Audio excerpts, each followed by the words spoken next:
Sir, geopathic stress ఉంది మన ఇంట్లో అని మిషన్ లేకపోయినా కానీ నార్మల్గా తెలుసుకోవచ్చా? తప్పకుండా. ఎలా? ఎలా అంటే జియోపతిక్ స్ట్రెస్ లైన్ వెళ్ళింది అనుకోండి, అక్కడ తులసి బతకదు. నేను వెళ్ళగానే ఆ ఇంట్లో తులసి ఎక్కడ ఉందమ్మా అని అడుగుతాను. అది తులసి వాడిపోతుందా, దాన్ని మన వాళ్ళు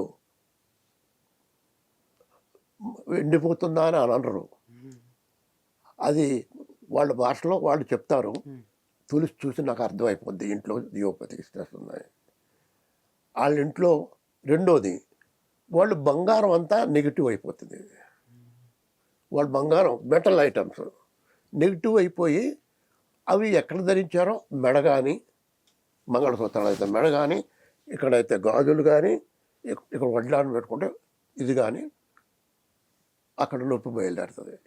కొన్ని జీవంతో ఉన్న బెల్ట్లు పెట్టుకుంటారు అనుకోండి, బతుకున్న జంతువు బెల్ట్తో వాళ్ళు పెట్టుకున్నారంటే అది నడువుని పట్టేసి నడువు నొప్పి వస్తుంది.